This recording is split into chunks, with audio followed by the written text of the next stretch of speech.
Call the meeting to order. Please rise to pledge allegiance. I pledge allegiance to the flag of the United States of America and to the republic for which it stands, one nation, under God, indivisible, with liberty and justice for all. I want to welcome everybody.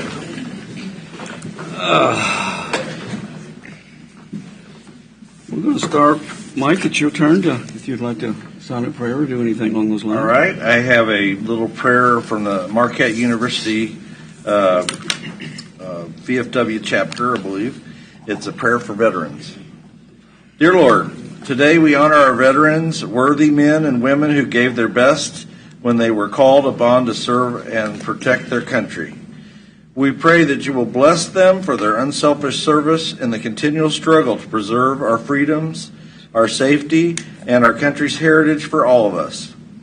Bless them abundantly for the hardships they faced, for the sacrifices they made, for the many different contributions to America's victories over tyranny and oppression.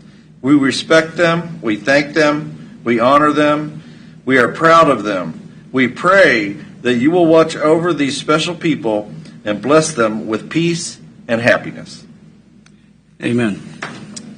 Thank you, Mike. Okay, roll call, starting with Commissioner Stephen. Here. Commissioner Mike Smith here. Commissioner Dove. Here. Commissioner Reed. Here. Commissioner Culbertson. Here. All righty. Public comment. Anybody in the audience would like to address the governing body? Come on up, Joe.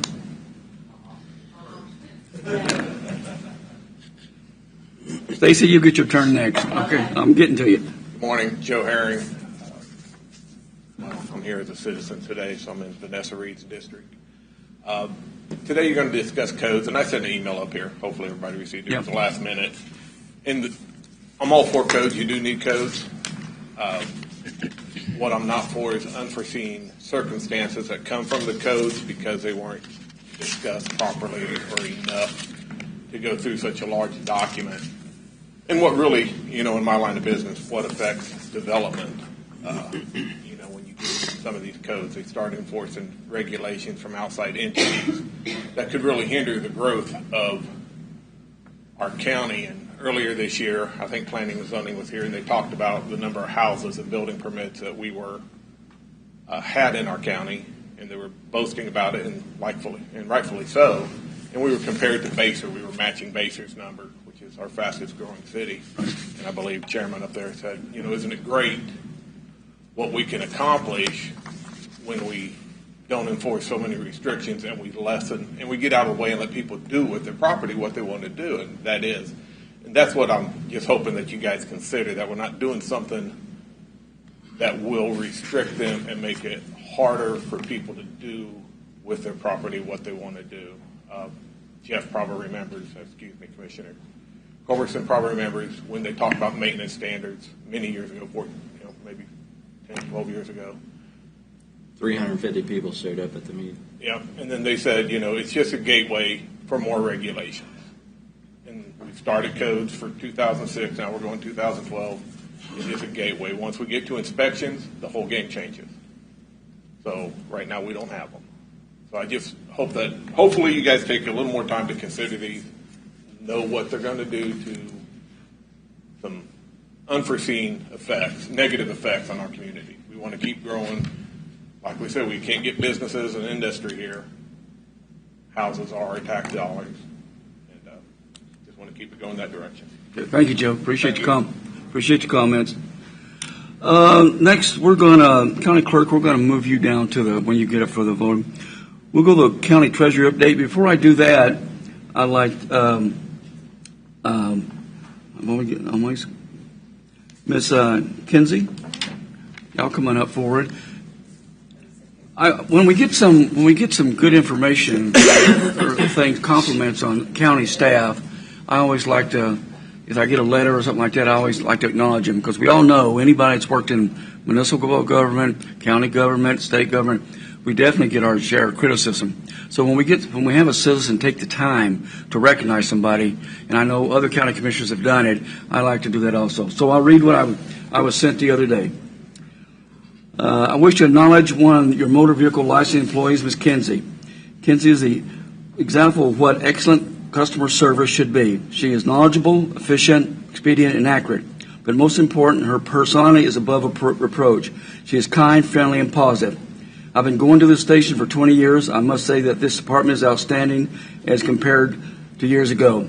Thank you for your leadership. Let's talk about you, Stacy, and that of your department. Please take time to pass my comments on to Kinsey and her supervisor. So I just wanted to acknowledge you. I know you miss being down by the window or wherever they catch you, but I wanted to acknowledge you and just thank you for what you're doing. Thank you. You're welcome. Yes, thank you, Kinsey. Okay. Thank you to that resident, whoever it was, that Barry said those Schultz. kind. Barry Schultz, yeah, out in Lansing. He sent it to me. Very nice. Yeah.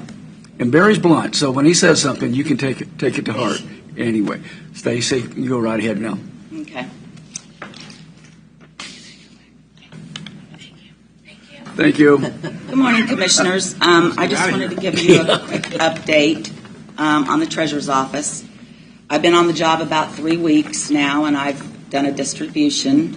It was due October 31st.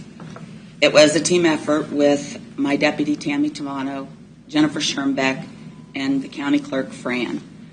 I know they all had their own jobs to do, and they were great in helping me through this process. Jennifer worked with me every day for about a week and a half, so I appreciated all the efforts from all of them. The tax statements went out November 10th, so everybody should be receiving them. The driver's license is up and running, and there's no appointments. It's walk in, and I want to say the staff at the annex has really stepped up, and they are taking turns working the driver's license. There may be times when the driver's license, we may have to shut down for a day, depending on staff issues, vacation, sick, all of that. And Erin Jordan, the assistant deputy out there, she has been instrumental on getting this accomplished. And we're working on commercial fleets. Allison Hayes, my motor vehicle deputy, is working on getting refresher courses completed with staff so we can add and register new fleets. Currently, we only renew commercial fleets, so we're hopefully in the next month we'll get that up and going. Escrows, we also handle the collection of tax escrows for real estate. They make monthly payments to our office, and we take care of paying them when they come due for the residents. My deputy Tammy Tavano, she handles all of that, and she does a great job. And we have about 400, residents that use this service. And just to highlight, driver's license, registration of commercial fleets, escrows, those are not required by statute. This is just a service that we do for our residents. And I think Leavenworth County is very fortunate to be able to provide these services with less employees than other counties have. For instance, like Douglas County, they have an annex, they don't do driver's license, and they have 22 employees. We have 16. Another one, Riley County, they don't have an annex and they don't do driver's license, and they have 15 employees. Another county comparable, Butler, they do have an annex and they do driver's license, and they have 20 employees. So I think we're very fortunate that we're able to do the things we do with fewer employees. And our goal in the Treasurer's Office is to be efficient, consistent, and provide the best customer service we can. So our residents have a great experience when doing business with the Treasurer's Office. And I'm so proud of all of my staff. They are knowledgeable and they work very hard. So, do you have any questions? I think you do very well just acknowledging one person. Even when I've been down there, just ask questions. Get educated sometimes because we don't all know the answers. Whether it be county business or not, they've always gone out of the way to help me. So I'm very pleased and want to welcome you aboard again too, Stacy. Does anybody have any? Mike? Morning, welcome. Morning. Welcome back on board. Thank you. Glad you're here. You're doing a great job. Question I have is there any, and I don't know if what the logistics would be, but during the last 2 weeks of an election, and I would have to address this with Fran as well, that we could deputize some staff and have early voting at the down at the annex. I wouldn't have a problem with that. I mean, I don't I know don't what know. the I mean, it's staffing up would to- require, or if we could deputize some of the current staff, but I know it would be very convenient. Yeah, I know you do the satellite voting, but if we had a permanent spot where people knew they could go and advance vote in the southern part of the county, it would really be nice. Yeah, that would have to be something Fran and I discussed, and Would you be willing to do that? Have a discussion? Always willing to do. Or discuss. Yeah. Or discuss. Discuss or disgust? Little of both. Let you know in the next election. All right. Thank It you. may not be a 20-day, it may be a 1 or 2 day or a Saturday, but definitely an option. Thank you. Anything else, Mike? Jeff, got anything? Willie? No. Listen. Thank you. Thank you, Stacy. Again, welcome. you.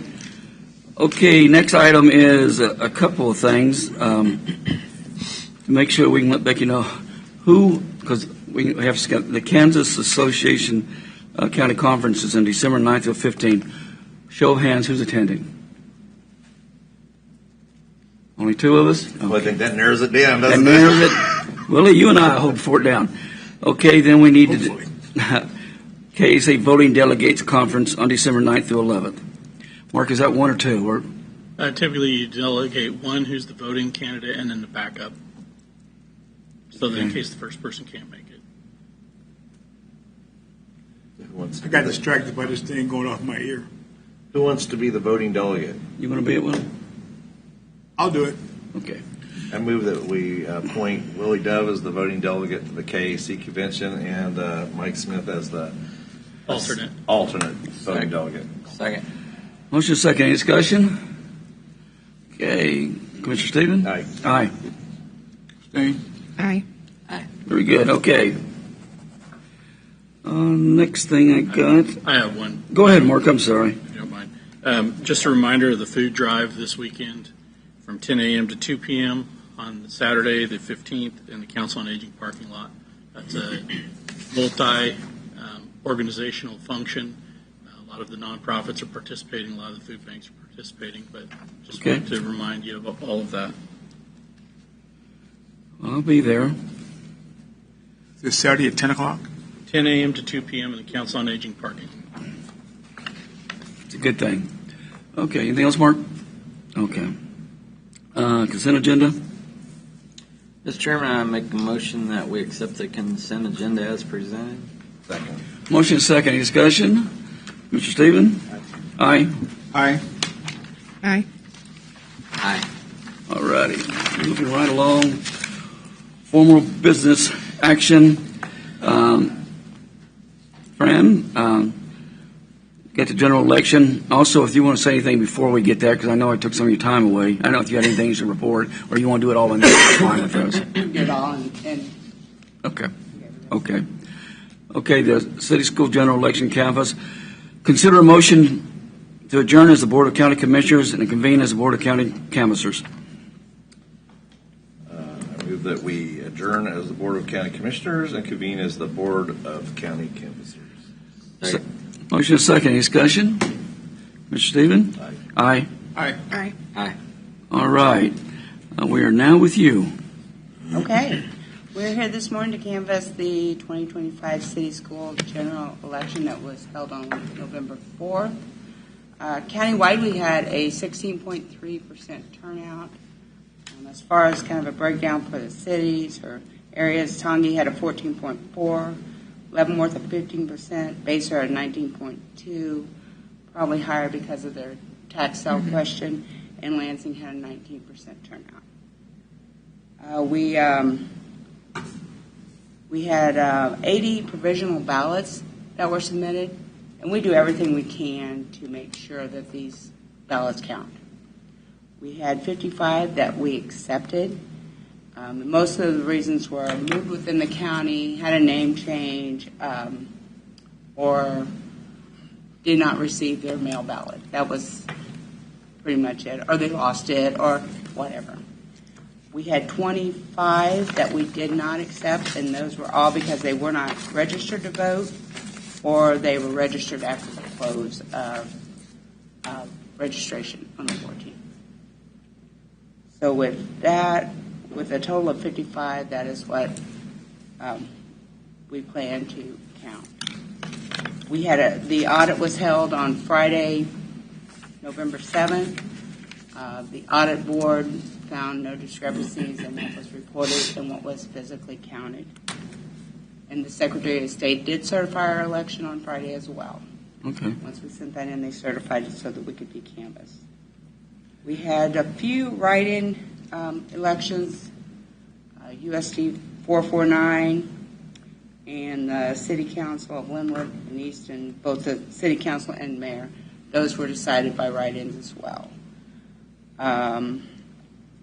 Those results were Philip Myers was Easton City Mayor.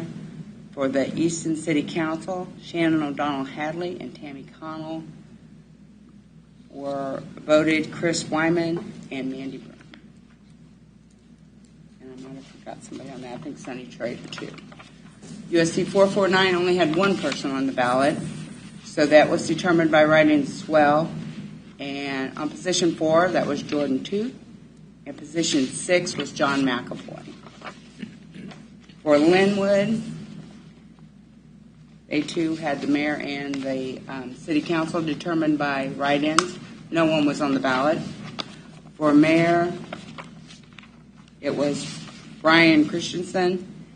And for the city council, there was 2 of those, and that was David Denham and Richard Brown. And like I said, none of those were on the ballot. They were considered strictly by write-ins. We also had a drainage district election, which the final outcome for that for Big Stranger was Larry Tice, William Norman Jr., Thomas Flynn, and for Lenape Drainage was Stacy Smith, Mark Tinberg, and Thomas Kelly. But other than that, unless you have any questions about the election, we did have early voters of 1,476 people came in physically to the office to vote. You know, we could figure some way to attend the Veteran Parade. Well done. We can figure out some way to get half those people at the Veterans Day Parade to vote. We'd be in pretty good shape. Anyway, any questions for him? Any questions? I do. Go ahead, Mike. Sure. The provisionals is there any chance of upsetting any of the elections? No, I don't believe so. That's the key right there, yeah. Okay. Okay. With your permission, I would run those provisionals, and we will bring up a final count for you to sign. So you need a motion. I need a motion to certify. Yeah, go ahead. I move that we accept the provisional ballot recommendations by the county clerk. Second. Motion second. Any discussion? Mr. Stephen? Aye. Aye. Aye. Aye. Aye. All righty. Next thing is we need a motion to certify the 2025 city school general election. I think you have to wait until she goes. Oh, that's the thing. I'm sorry. I'm sorry. I'll I go lost down and run track. that report and bring it right back up. I got you. I got you. Ken? Should we go, Mark, should we go adjourn this and come back later? Or what do you want to do? You can. I'm not sure how long it'll take, so usually that's what we do in case it takes Okay. a minute or so. Consider a motion to adjourn as Board of County Commissioners and reconvene as Board of County Commissioners. Second. Motion second. Discussion? Mr. Stephen? Aye. Aye. Aye. All right. Getting ahead of myself. Okay. We will consider a motion to approve the KDOT contract to treat noxious weeds along state roads. Hold on a second. Oh, okay. I turned Sorry. the camera off. I thought you were taking a break. I didn't know you were going to keep going and then come back to your. As soon as the blinking quits, you can go again. And just That's reread. okay, Jeff. Just reread what you just said. Got you. You ready? Almost. Still blinking. We're waiting for the camera, folks. I jumped the gun a little bit. No, communication.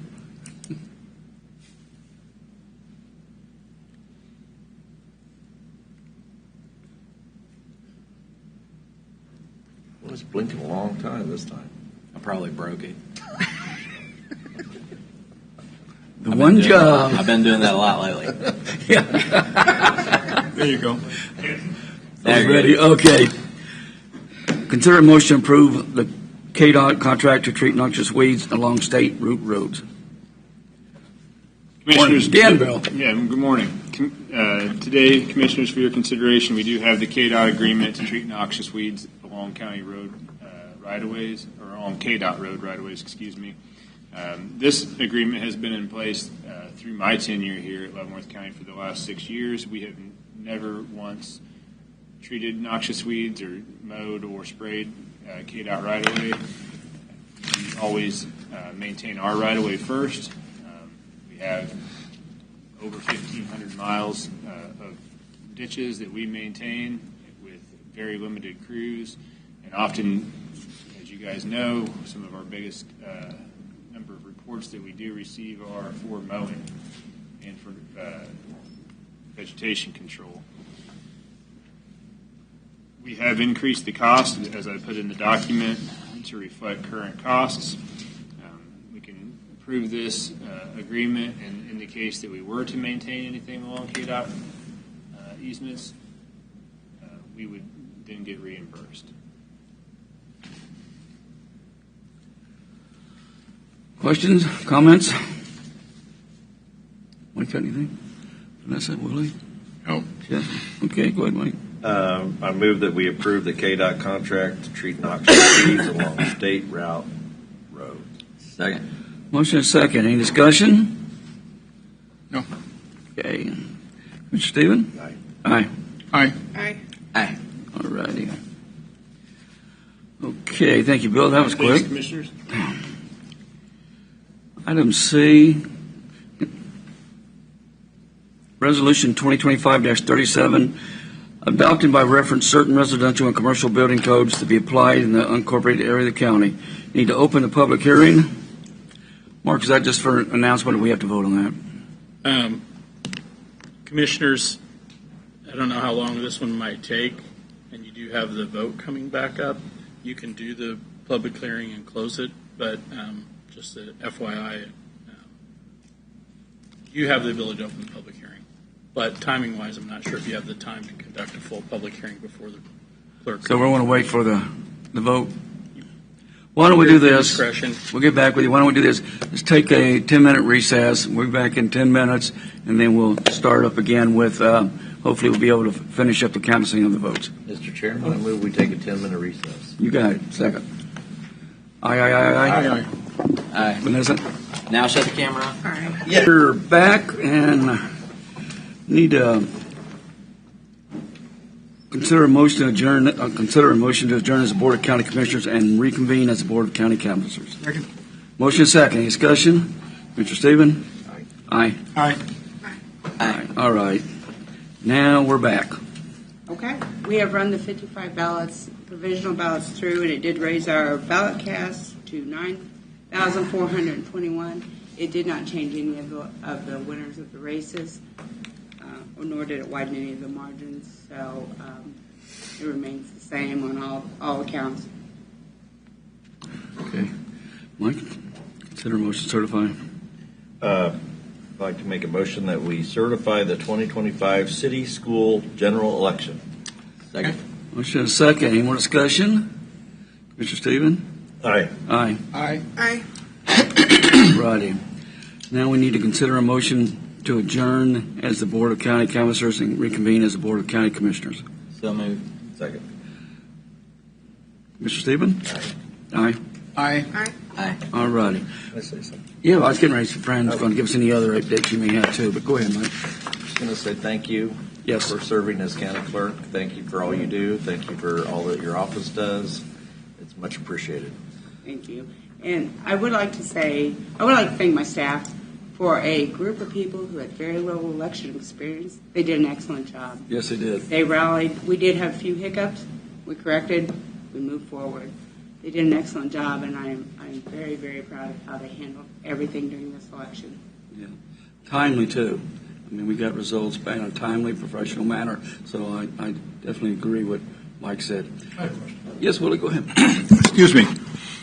Is there any room for younger individuals part-time to come in and learn the system about voting from those those of us that know that it's very important, because it would also help those individuals to become more aware. There's always room, for us to bring in younger people that, if they're interested, to come in. And we encourage that, if they're interested to come in and view anything that we do in the office at election time.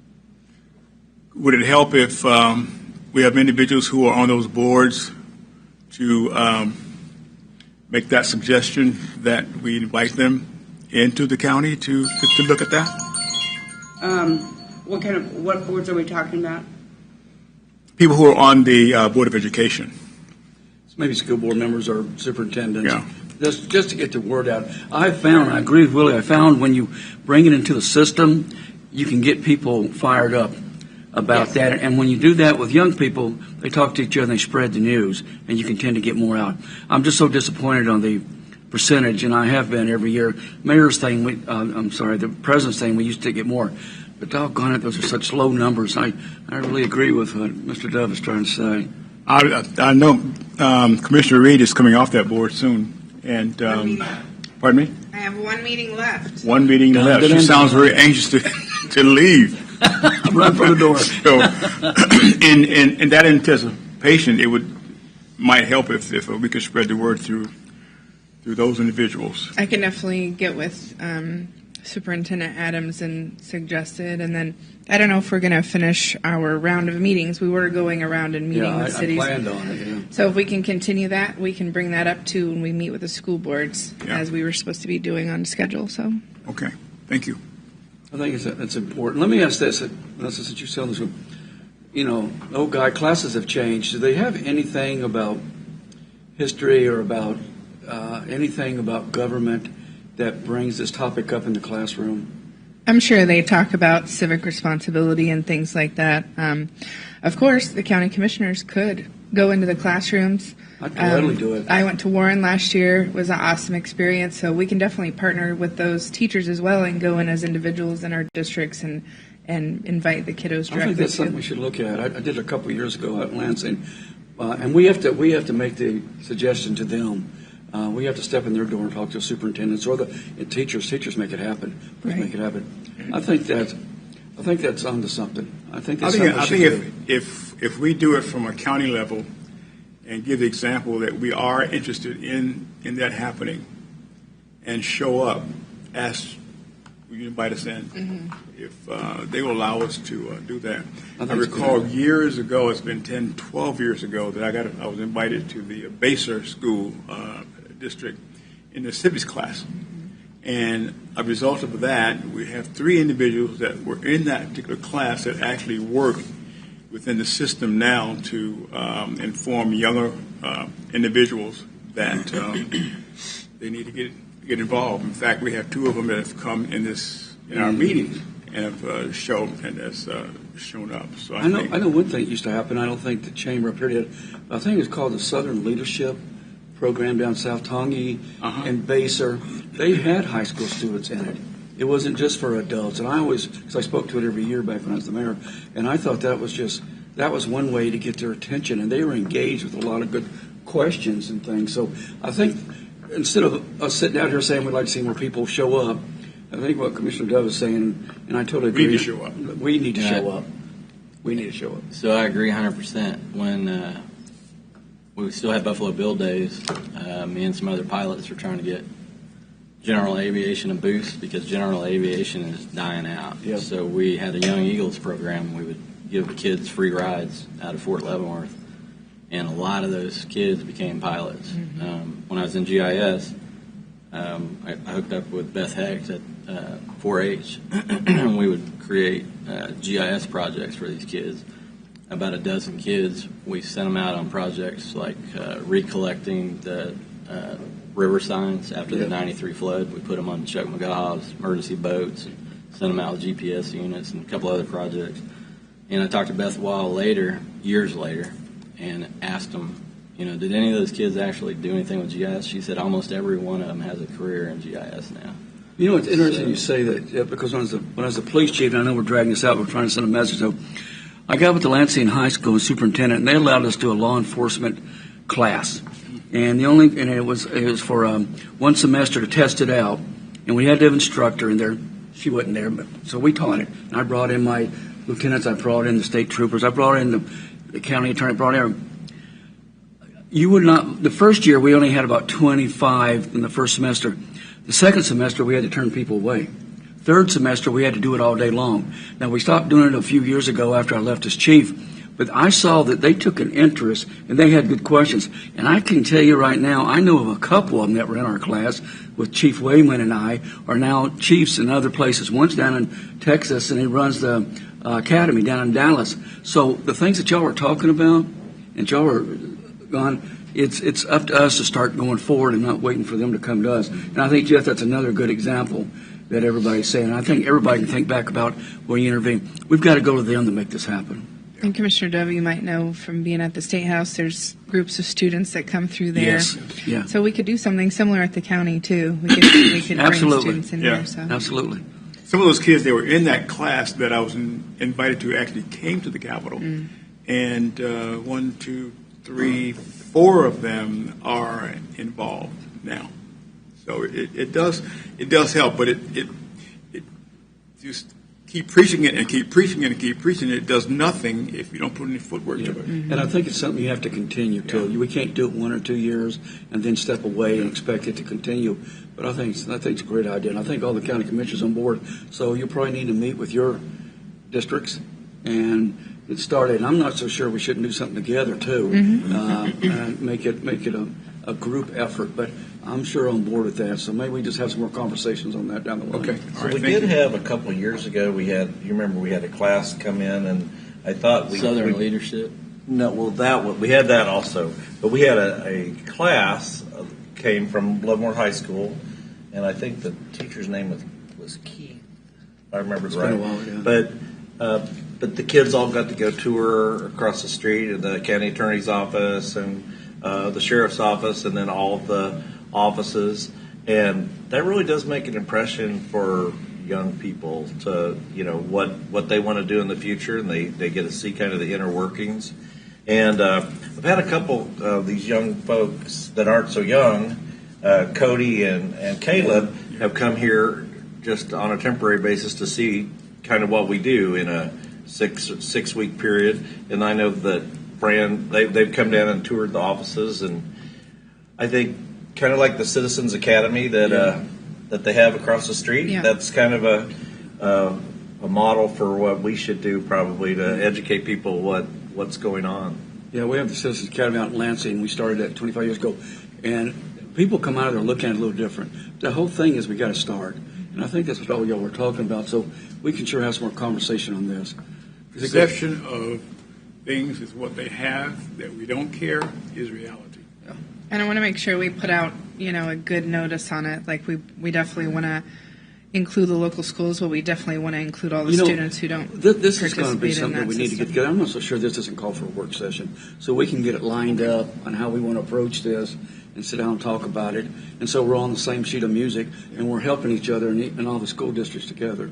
Okay. Are y'all okay with that? We'll Fine with get that. one. Yeah. Mark, could we get that on the somewhere down the line? Sure. Okay. How about next week?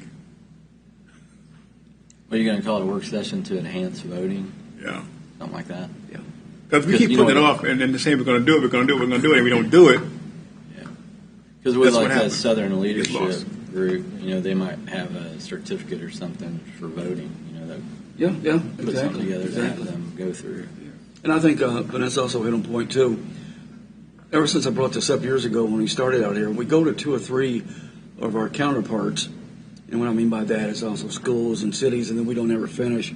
We need to go face to face with everybody and have that sit down with them, even if we don't agree on everything, but at least everyone knows where everybody's coming from. When we start out, go 2 and 3, then stop, it's really not getting the whole county involved. That's the same thing we'll have to do here. We can't have a work session, get it all set up, and drop the ball.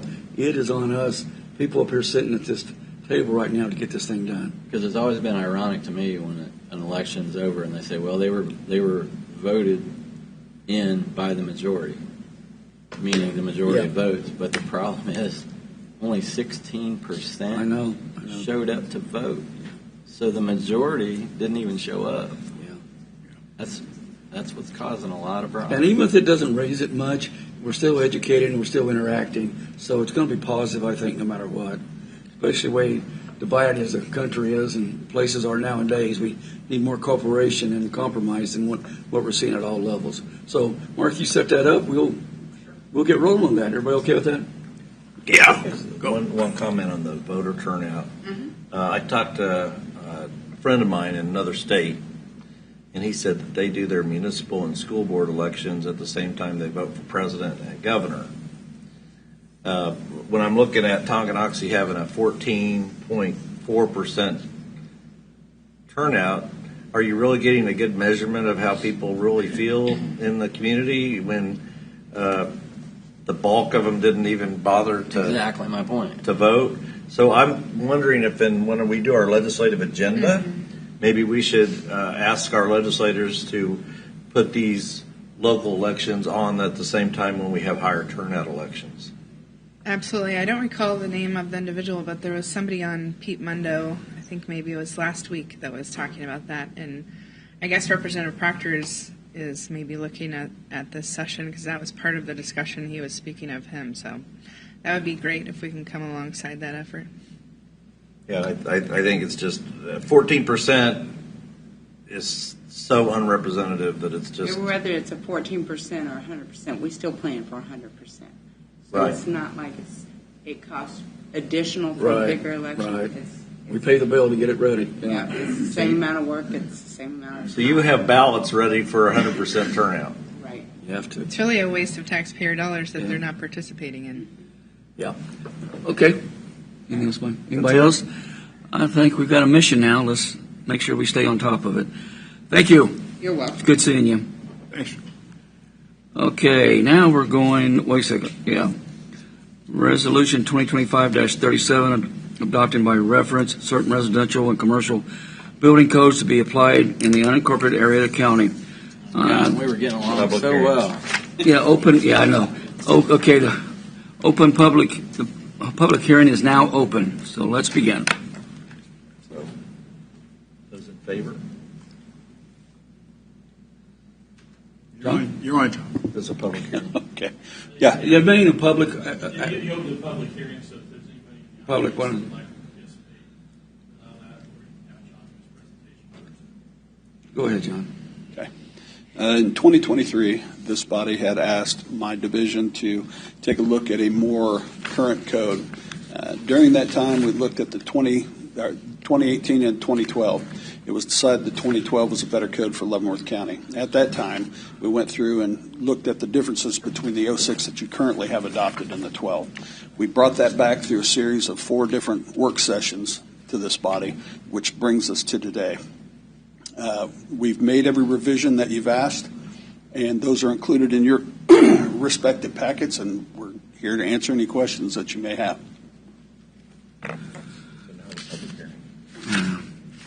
Okay. Well, we're doing that. Let me just a second, John. Okay. Okay. I'm going to close the public hearing now since you've done that. And consider a motion. We can talk. Just a moment. Yeah.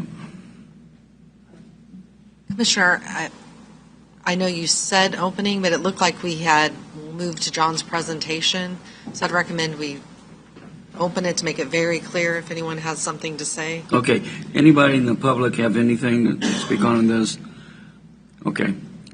Now we've done that. Close the public hearing. And then we can talk after we make this. I read this.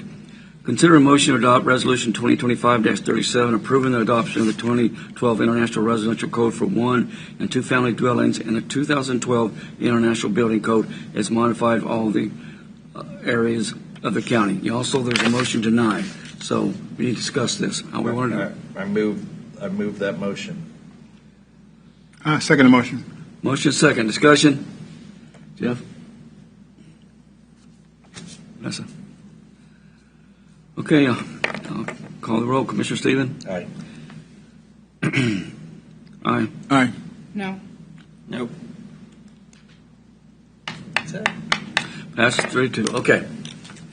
Thanks, Val. Resolution 20, thank you. Resolution 2025-38, 2025-38, approving the vacation of a portion of the plat of the town of Reno. I'm now opening the public hearing. Anybody in the public want to address the governing body? If not, I'll close the public hearing. Anything we want to go with, John? Anything we say? No, I don't have anything to add. Unless you have questions over the... There's a couple possibilities. One is consider a motion to find that the vacation request as outlined in case DVV 25107 complies with KSA 58-2613 and KSA 68102 and does not cause the public to suffer loss or inconvenience, and that no private rights will be injured or endangered by the vacation. I move to adopt Resolution 2025-38 and approve the vacation request subject to the property rights of public utilities, rights of way, and easements for the public services facilities currently in existence and use. Second. Motion is second. Is there a second? Oh, that was my motion, Mike. Thank you. Second, and we'll call it comments. Mike, you have anything? You can say anybody has I any? just would like to have a little explanation. I think I know the explanation, but could you give a little bit of an explanation? Yeah, so this is a request by a property owner, actually a couple property owners, seeking to vacate lots 13 through 24 of Block 4 of the Town of Reno plat, in addition to the unimproved right-of-way of Oak Street and an alleyway that are adjoining those lots. They are just wanting to vacate those so that they can combine it into one parcel and then also vacate the unused right-of-way. No utilities are located within the vacated area except for a private electric line that serves one of the house. However, the owners of the adjoining property have already created an easement for the maintenance of that line. So, And you've heard no opposition? We have not received any opposition to this request. Yeah. We had a motion second, Mike? Aye. Aye. Aye. Aye. Aye. Okay. It's done. Thank you. Okay. We got on an executive. Mark, do we want to do work? We want to go into executive now? Instead of the work session. I think you need probably 30 minutes for executive session, so Yes. Okay. your discretion. Okay, let's go. Jeff. Oh, you, Joe. What did I do? Is it this? Oh, here it is. My notes. I move that this board recess for the closed executive meeting to consult with our attorney and discuss confidential matters related to the legal interests of the county, which would be deemed privileged in the attorney-client relationship as permitted under Kansas Open Meetings Act, and that board resume open meeting at 30 minutes. 10:20? 30, 25? 10:25. 30 minutes? Yeah, 10:25. At 10:25 a.m. in the meeting room of the board. President and executive meeting will be Commissioners Smith, Culberson, Reed, Dove, Stephen, and County Administrator Mark Lawfrey, County Councilor Mr. Brown, Deputy County Councilor John Khalil. Motion? Second. Motion second. Commissioner Stephen? Aye. Aye. Aye. Aye. Sorry. Aye. Okay, Jeff's camera's on. Let the record show the board has returned to regular session at 10:25 a.m. No action was taken and no decisions were made. The subject was limited to the legal interests of the county. Very good. We're back, and now we're...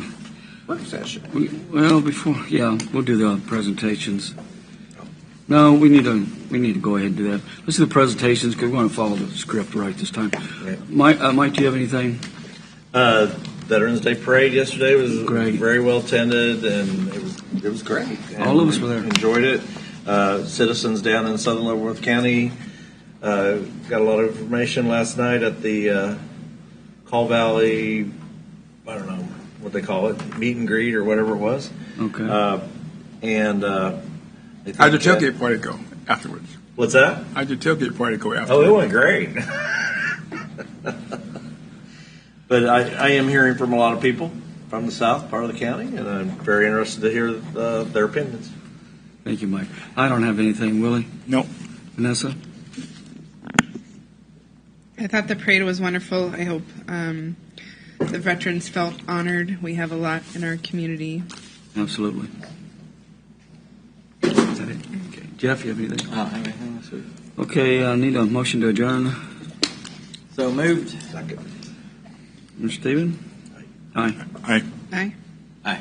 Okay, we'll go into the work session now and discuss zoning language amendment. Now it's your turn, guys. Thanks for waiting for us.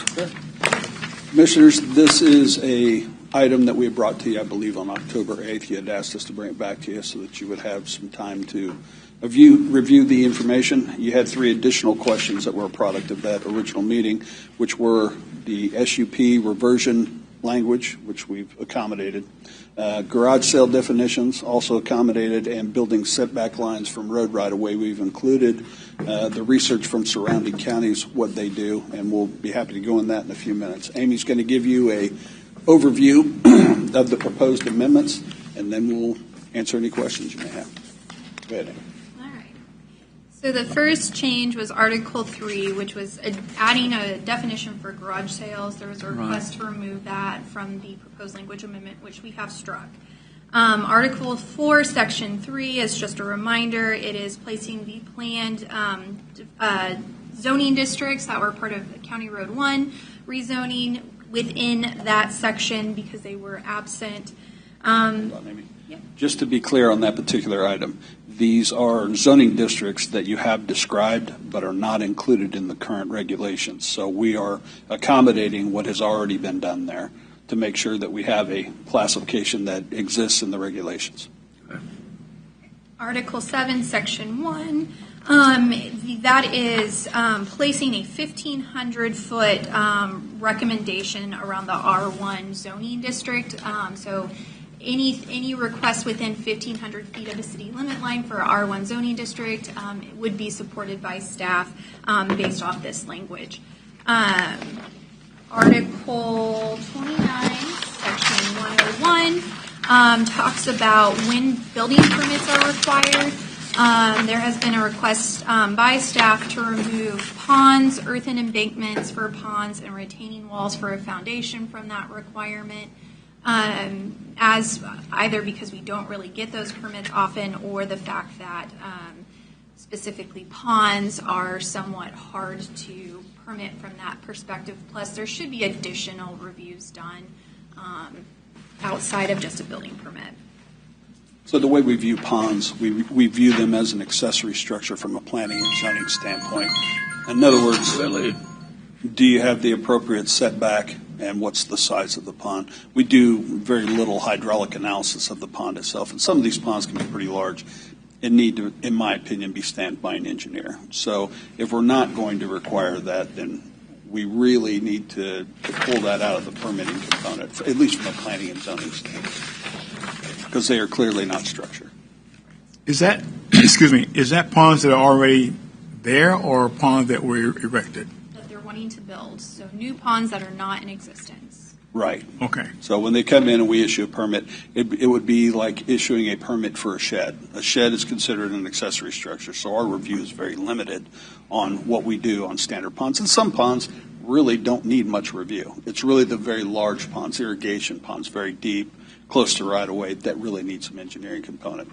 So those are not the same things. You know, a very small backyard pond versus a 17-acre irrigation facility. So, you know, that probably needs to be in another department, or we need to be able to ask for engineering on those, one or the other. But as it stands today, we're asking for removal in this particular section of the text. Okay, all right. I'll follow up on that one. We had a pond built out west. I think you probably remember a large farmer built a pond. But that brings in the state. I mean, there's other agencies that are involved in building there can large be, ponds. yes. So there can be, but from a local standpoint, yeah, we're always going to defer to the state and federal requirements when they're applicable.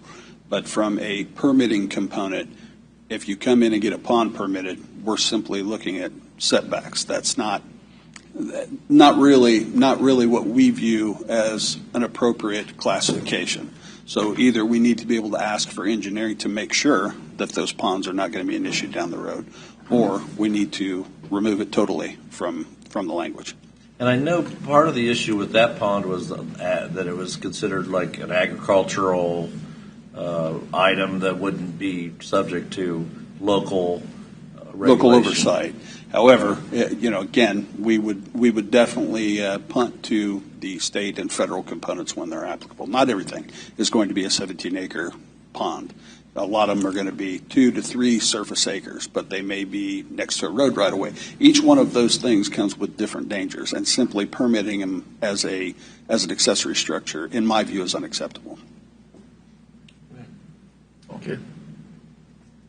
Okay. Article 20, Section 16. This is just expanding when we allow the lot width to be measured at the building setback line and instead of at the road right-of-way to include curved streets, because sometimes you get pie-shaped lots off of a curved street, and they act a lot like a cul-de-sac lot.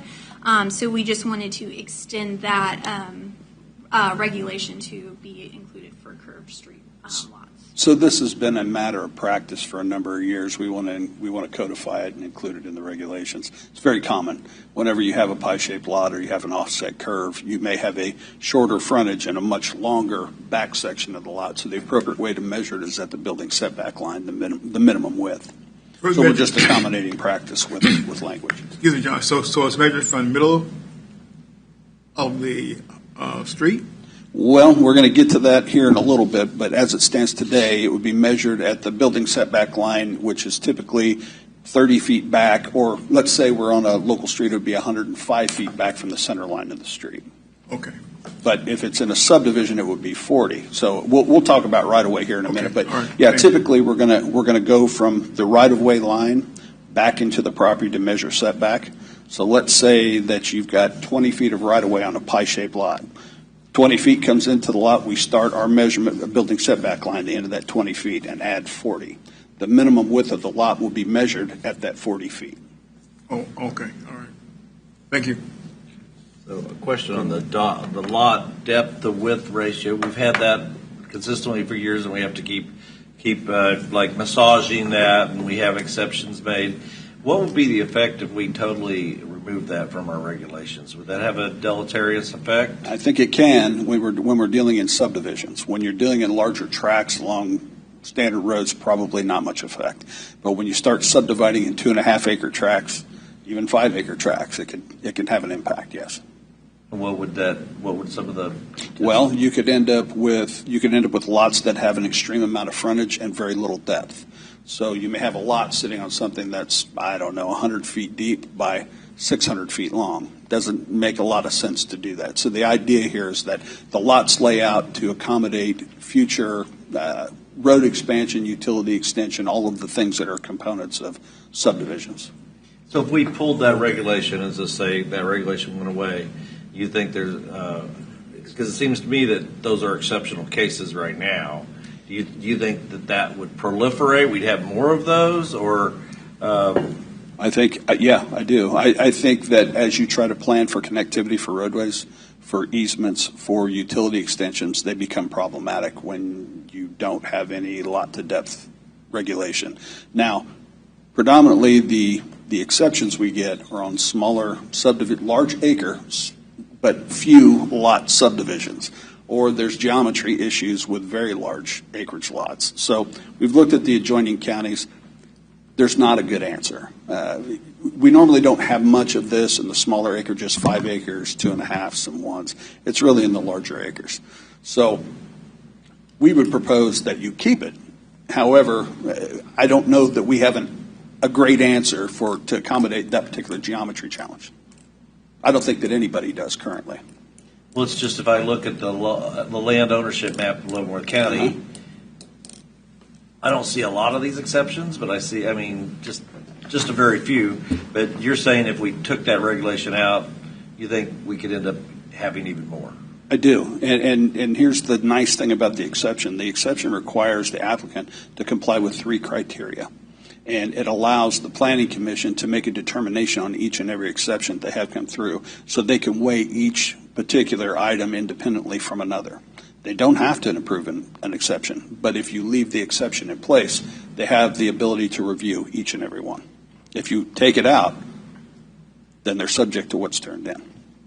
Okay. So, and some of this is just because how the land lays out. It is. Yeah, sometimes there's no choice, but that's the reason for the exception.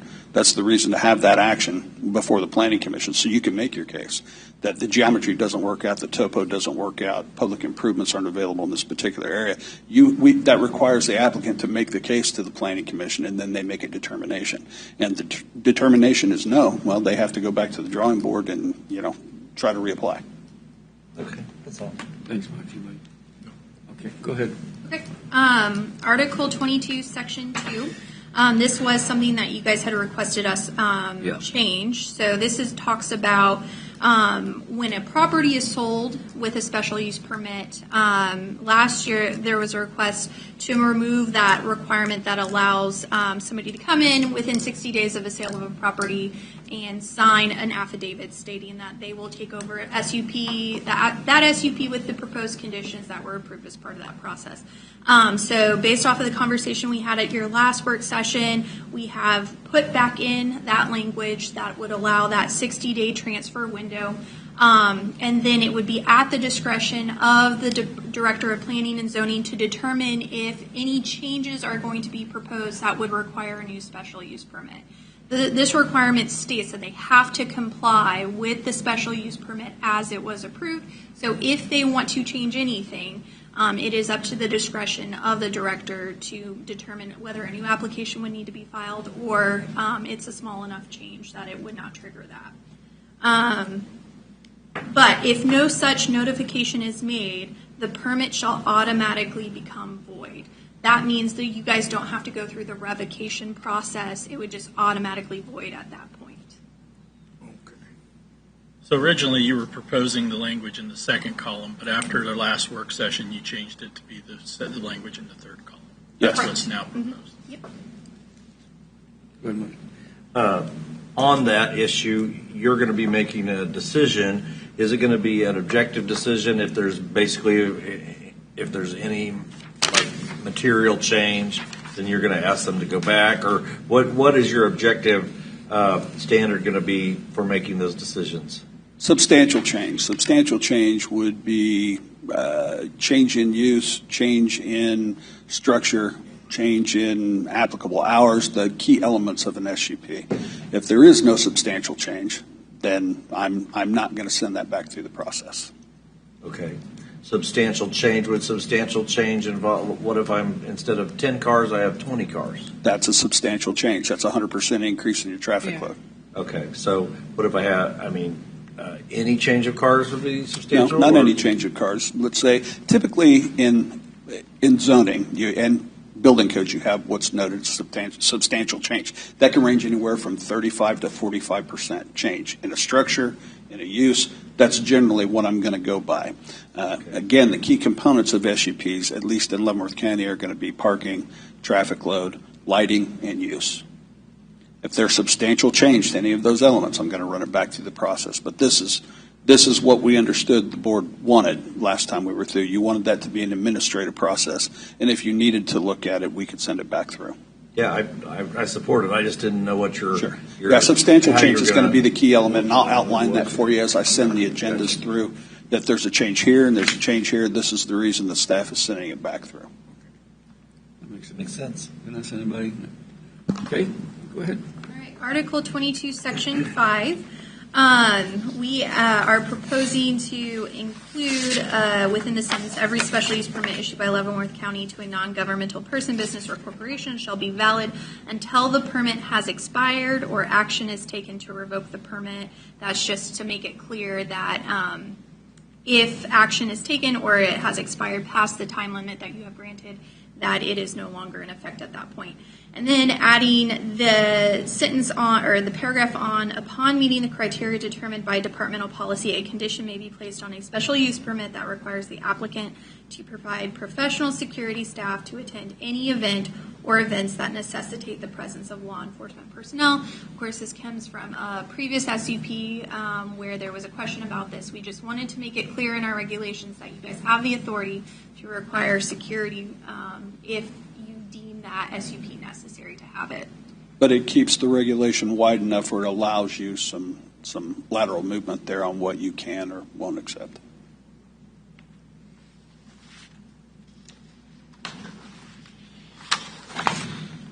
Any questions there?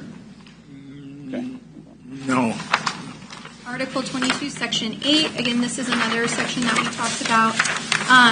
We are proposing a change in language to say change of ownership shall also result in the termination of an approved special use permit unless the new owner has submitted an affidavit that acknowledges that they will operate the special use permit in conformance with the approved conditions.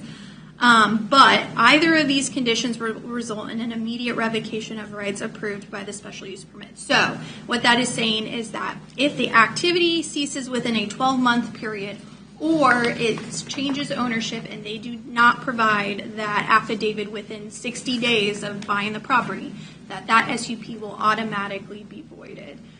So again, you guys don't have to go through the revocation process at that point.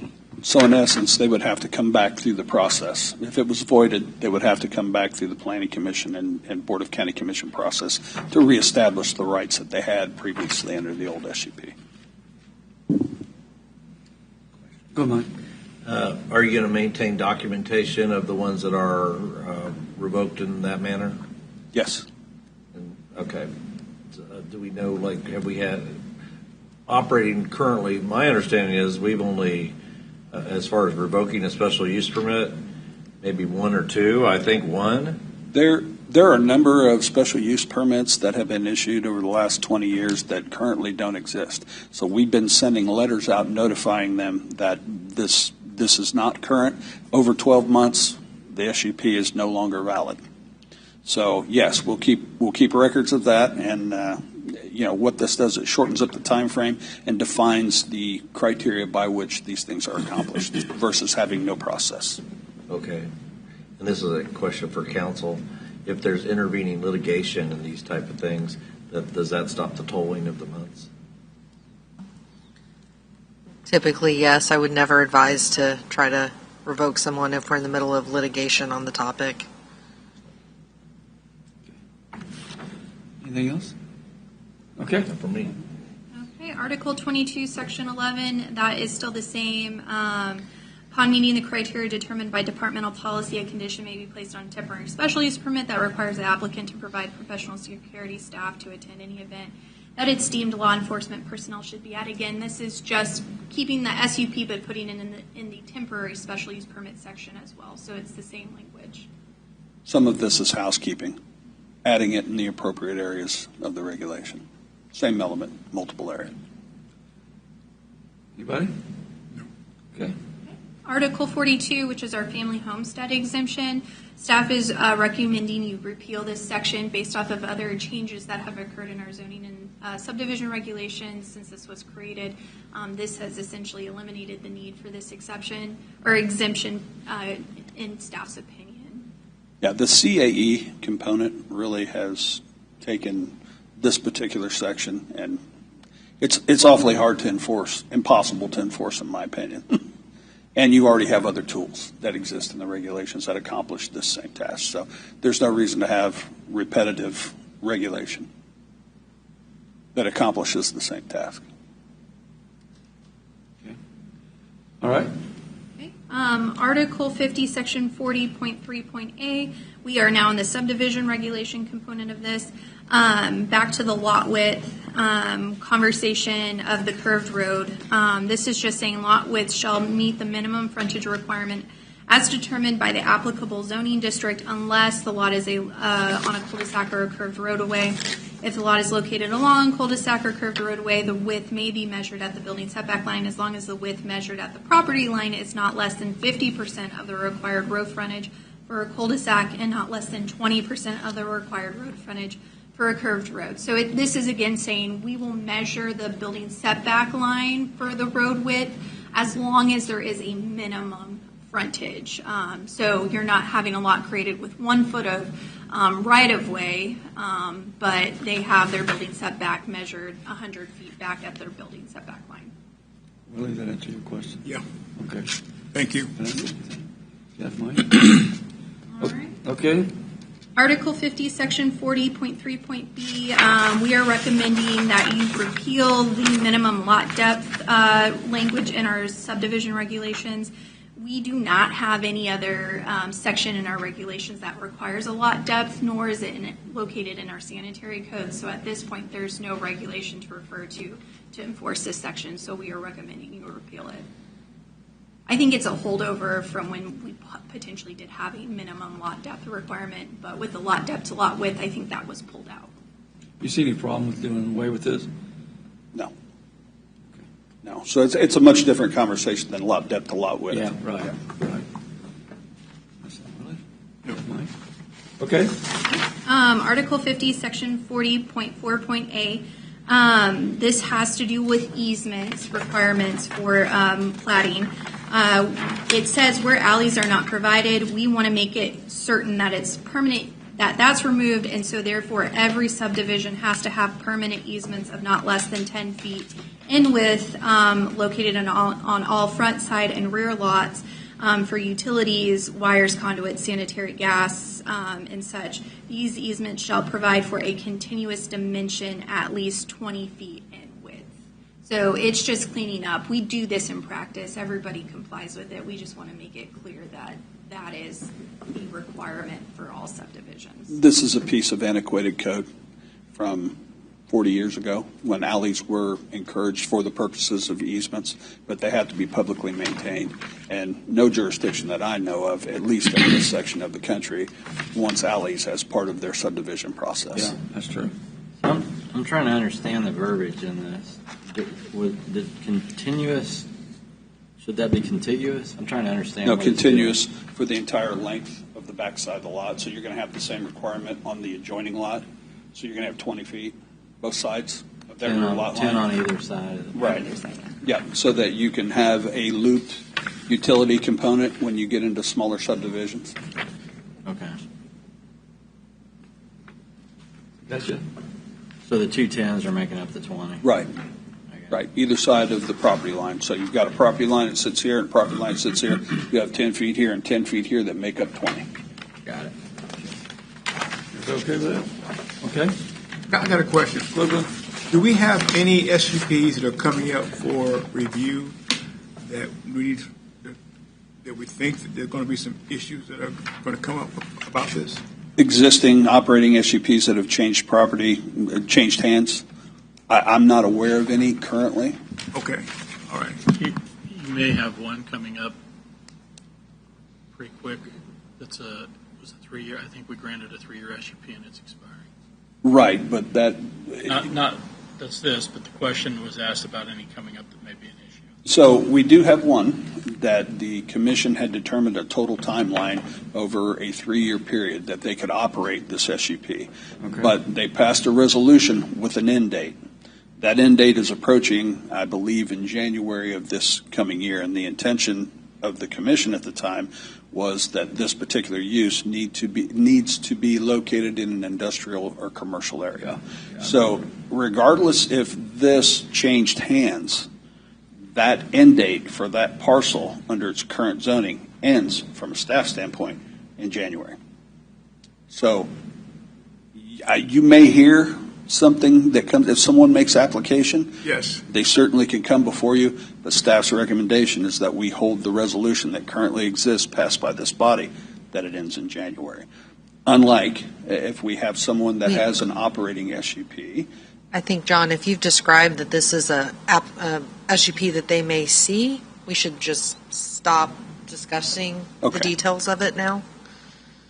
It's possible. I thought that. Thank you, Mr. Thank you. Okay. All right. Anything else? Okay. Okay. Article 85, Section 36. This is an addition to our regulations.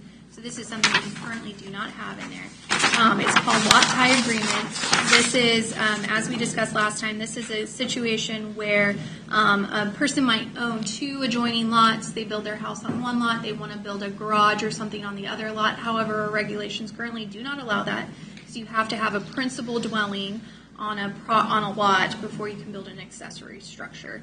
So what this would allow them to do is to file a affidavit with the county stating that they will operate both lots as a one-lot thing for the purposes of whatever they desire to do.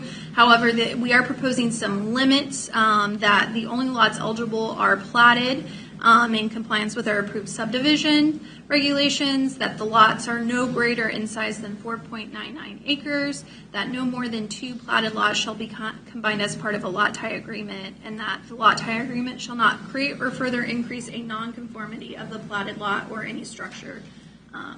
So again, this is just a way to streamline a process for property owners in this situation to combine them and then be able to pull that building permit, because otherwise they would be in a situation where they have to replat and formally combine those 2 lots. So to go further, that's an administrative process, and then they file it with the Register of Deeds. It's a self-encumbrance on the lot. So essentially you're saying, I own both of these lots, but I'm only building a single-family home and maybe an accessory structure. As it stands today, there's no vehicle for them to do that unless they plat those 2 lots into a single lot. They have to replat it. So what we're trying to do is avoid that in certain situations and leave it to smaller acreages, not large acreages. Makes sense. We certainly wouldn't want to do this to 10-acre, 20-acre lots at all. But 2.5s up to 4.99, that's really what we're shooting for in some of these rural subdivisions. Are we seeing a lot of this happening in subdivisions that have that particular acreage? It's a very common issue. It's a very common issue. Somebody buys 2 lots anticipating they can do this very thing, and they come in to get the permitting and realize they can't because a garage or a shop is a accessory structure, and you can't. It's not a principal use. So by using this tool, this administrative tool, it saves them money in the platting process, and it speeds up their building permit time. So what if they build on that adjoining lot? You can build 2 houses currently under current regulations. Okay, Yeah. all right. And if you had a house on the adjoining lot, that would be the principal use anyway. Okay, all right. So. Vanessa, go ahead. So I guess I'm just seeking more clarification, or not sure if I agree, but how did you come up with the 4.99?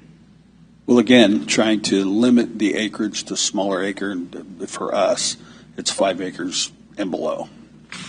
So anything above that line, 5.2, 5.3, is going to equate to 10 acres plus if we have 2 lots that are there. So again, that's the intent of that, is to keep it in the smaller acreage categories. So we're not encumbering large expanses of land.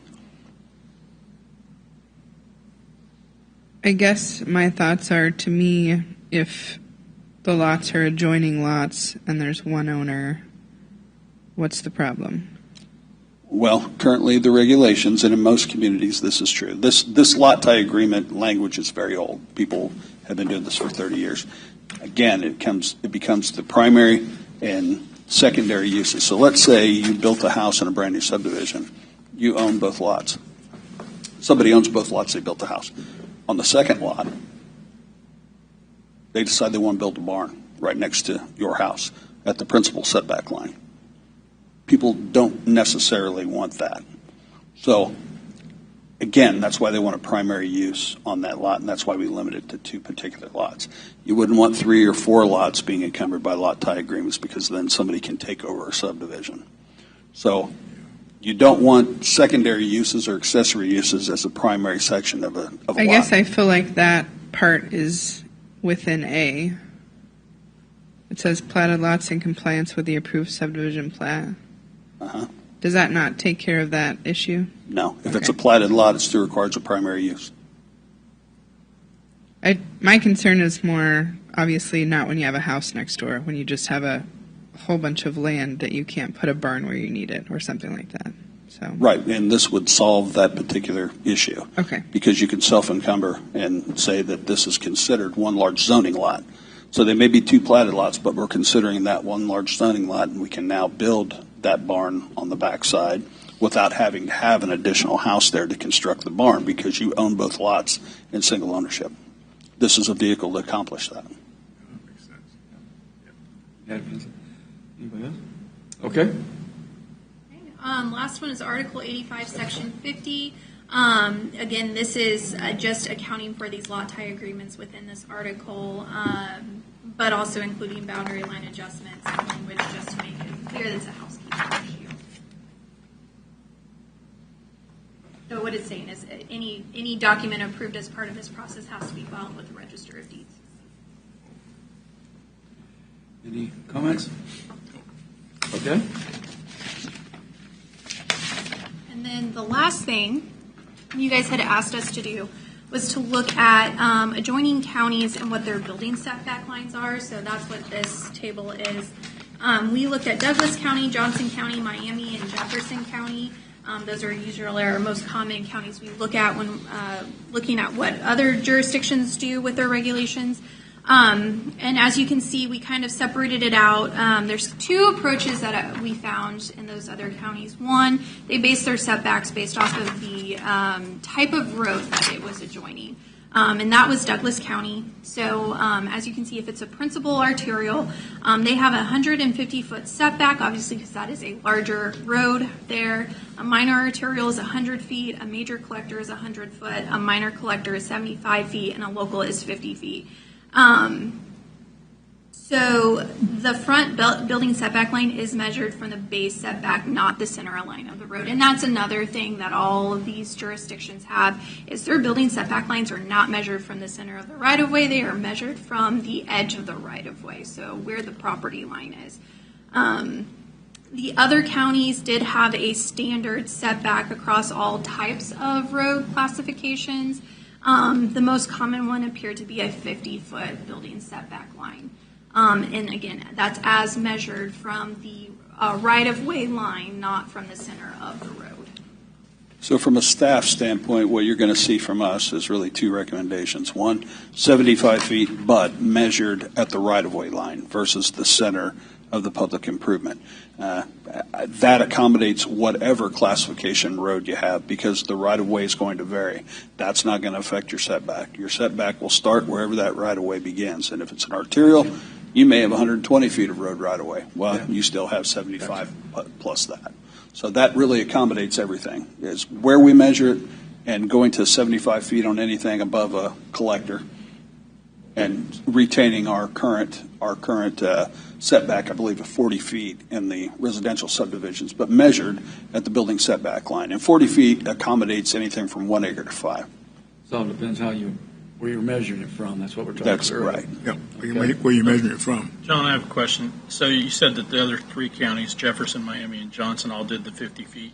We're doing 75. Why are we picking 75 versus the 50? Is there Well, I think Johnson County, really, their unincorporated section of their county doesn't have the same challenges we have from a transportation standpoint. They're pretty common in what they do.